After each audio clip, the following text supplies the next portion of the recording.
a massive development for Tesla Energy, SpaceX Starship development continues, and controversy strikes Tesla over charging cables. So, let's get going.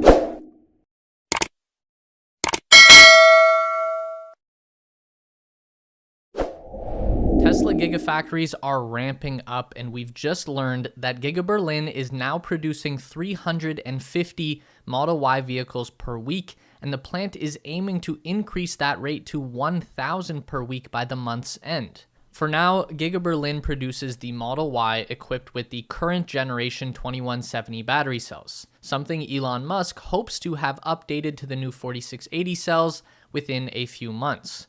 Though reports out of Germany are pointing to the battery transition happening closer to the end of this year, and as we have known for a while now, the changeover to 4680s at Berlin will require a shutdown of the production line that will last 2 or 3 weeks. So progress at Giga Berlin is going pretty much exactly as expected. We reported 1 month ago that Tesla's aim would be to reach 1,000 cars per week by the end of April, and it looks like that's exactly what is going to happen. But that's not to say that everything has been going to plan. Giga Berlin recently saw a bit of drama around a chemical leak. You might remember that a major reason Giga Berlin took so long to approve was that it was making use of a local water supply that the Brandenburg government was required to protect. Various local groups were concerned that Tesla would either use too much water or poison the water they do have. Local reports say that a water-polluting liquid leak began in Giga Berlin's paint shop due to a valve not being closed. Luckily, Tesla's mitigation system caught and contained the leak before the liquid could escape. All the relevant agencies were informed, and everything was cleaned up without issue. The Brandenburg Water Authority confirmed no water-polluting liquid escaped into the open air or into the ground. There was no danger to the environment or the neighborhood. So a bit of a close call, but overall some very good news. The safety measures that Tesla has put in place are working as they should. Meanwhile, in China, workers at Giga Shanghai are hopefully making a tentative return to the factory this week under a new isolation protocol. This comes after a 3-week shutdown as Shanghai was swept with another wave of COVID infections that resulted in strict lockdowns by Chinese officials. Giga Shanghai can produce about 2,100 vehicles per day, so a 3-week loss will be noticeable in the company's delivery numbers for the second quarter this year. Don't expect crazy numbers this time around. To accomplish the return to work, Tesla China is adopting a closed-loop system, which would involve the company temporarily housing its workers in the Giga Shanghai complex. According to a Bloomberg report, each worker at Gigafactory Shanghai would be provided a sleeping bag, a mattress, and 3 meals a day. Workers would be sleeping on the factory floor in a designated area for now, though spaces for showering and entertainment are coming.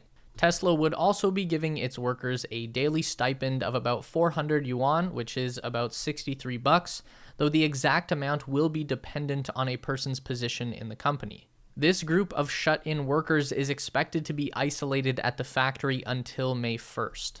Tesla Energy is coming to Boulder City, Nevada, with a massive new installation of solar panels and Megapack battery storage units.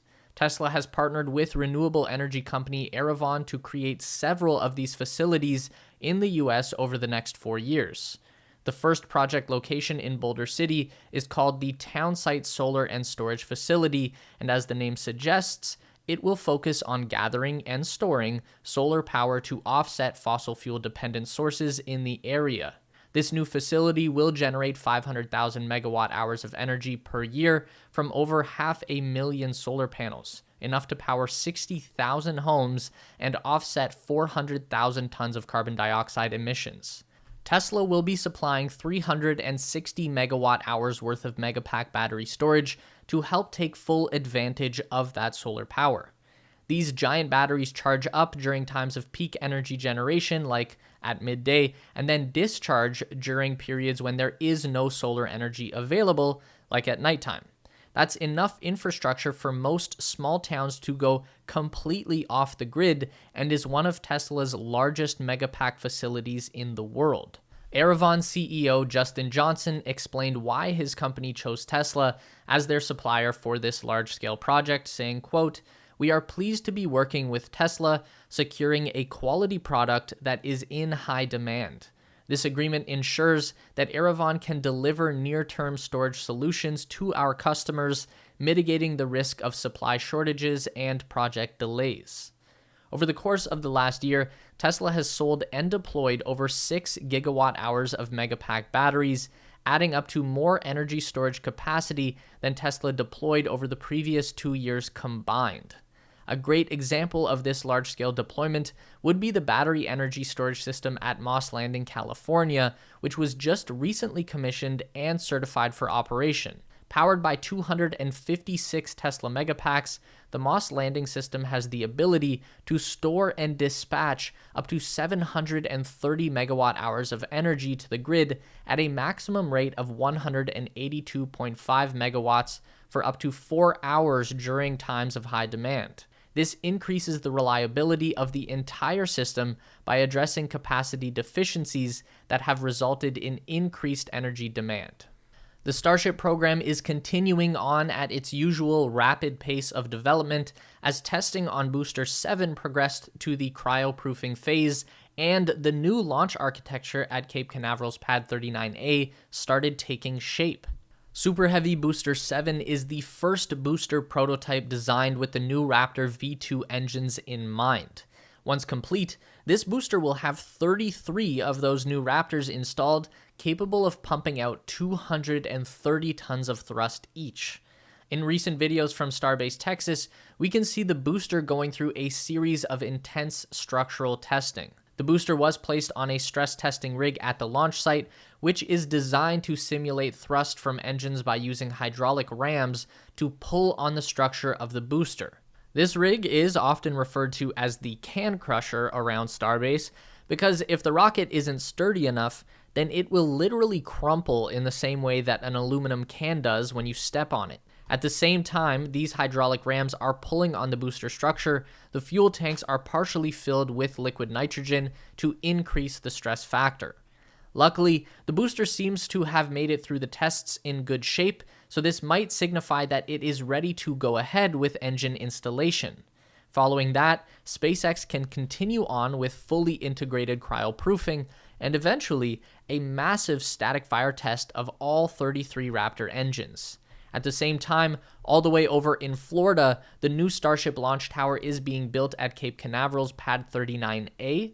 The first major concrete supports of the foundation went up quickly, as well as delivery of 3 sections of the tower. It seems like SpaceX has learned a few things from building the orbital launch tower at Starbase and have decided to build more of the tower parts on the ground where it's safer before fitting them together in the air. It's still looking very uncertain which location will get to host the first orbital test flight for Starship, Starbase Texas or Starbase Florida. We are coming up very fast on the latest deadline provided by the FAA for their environmental assessment ruling, which should be coming on April 29th. But they have a bad track record for meeting timelines. If the FAA does not give the green light for an orbital launch from Texas, then SpaceX will be forced to relocate Starship operations to Florida, which would probably set the program back by 6 to 12 months. Tesla made one of their most controversial moves in years by deciding to go full Apple and remove the included charging cables from their newly delivered cars. The new policy was announced on April 16th and immediately sent waves of unrest through the Tesla online community. The mobile charging cable would no longer be included with the purchase of a new car, and instead, it would be sold separately for $400. People got rattled. If you don't know, this is basically a fancy extension cord that allows you to plug a Tesla vehicle into any regular wall socket to charge the battery. It charges very slowly, but it can be a solution when no dedicated EV charger is available. Personally, and I think most other Tesla owners could agree, that they don't use the cable very often, if ever, but it is a very nice thing to have with you just in case. Elon Musk quickly joined the chat to confirm that the decision at Tesla was entirely based on numbers. Writing on Twitter, usage statistics were super low, so seemed wasteful. On the minor plus side, we will be including more plug adapters with the mobile connector kit, end quote. But it was equally quickly brought to Elon's attention that statistics don't tell the whole story. People like the security of having the charging cable with them, whether they use it or not. And people do not like the idea of shelling out $400 for an extra accessory after they just paid $50, $60, or even well over $100,000 for a new car.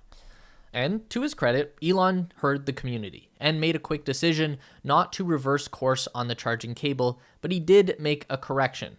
Less than 12 hours after his first tweet, Elon came back to write, "Based on feedback received, we will drop mobile connector price to $200 and make it easy to order with the car.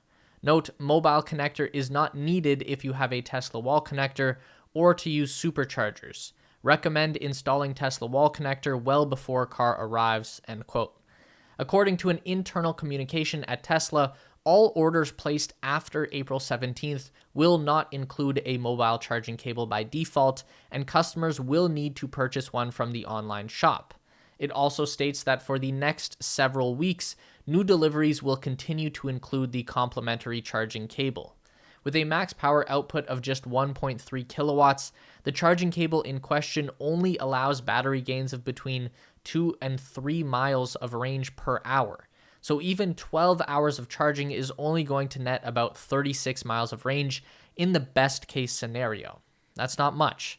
It's better than nothing and could definitely save you in an emergency, but it should be stressed for those who don't know that this is not a sustainable charging solution. If you're going to own a Tesla, you need to install a level 2 charger at your house or use a dedicated EV charging station in the community.